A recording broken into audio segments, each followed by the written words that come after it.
A lot of people are talking about Cuba and everything that's going on over there, and it's kind of interesting just to see just how things have changed in a year. And I was reminded of an article that I read kind of before the election. So it didn't really, nothing was happening in Cuba at the time. This was just a story from a person who lived there under Castro and had immigrated to the US, years ago.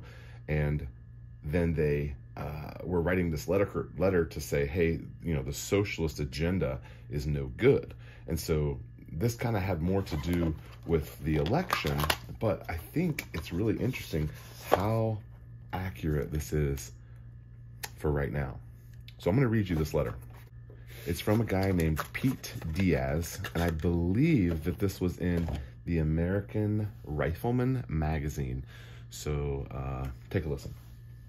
I was born in Cuba. My father was an independent thinker and found it intolerable to live under Castro. As soon as my father requested an American visa, the Cuban government turned on us. My dad was fired from his job as a building superintendent and mandated to forced labor in sugarcane fields in Cuba. It took Castro 8 years to approve our departure from Cuba. Castro rose to power due to a thirst for equality among the people. That line right there is just, Castro rose to power due to a thirst for equality among the people. He gave us equality, all right, equal misery for all. Castro nationalized the banks.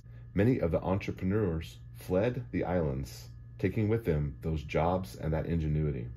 That is what socialism does. It scares away capitalists and leaves the country empty and powerless. The first order of business in Castro's revolution was to disarm the citizens. The Cuban Constitution, similar to that of the United States, was deemed outdated and was replaced by Castro. This didn't happen overnight. It started with that leftist propaganda, especially at the universities. The Cuban youth were indoctrinated to hating capitalist America. They were brainwashed into thinking that equal pay was for everyone. Free healthcare and education would make Cuba a utopia. I cringe every time someone tells me that Cuba has a great healthcare system that's free for all. These ignorant people do not know how scarce even aspirins are in Cuba. The things I witnessed in Cuba, I see happening in the United States today. Leftist messaging on television, constant 24/7 brainwashing. The schools are teaching our kids to hate their own country, and the Democrats use racial division to instigate their agenda. Many Americans don't see this, and I don't understand why. So he goes on to close and say the First and Second Amendments are the most important, and he signs it with God bless America.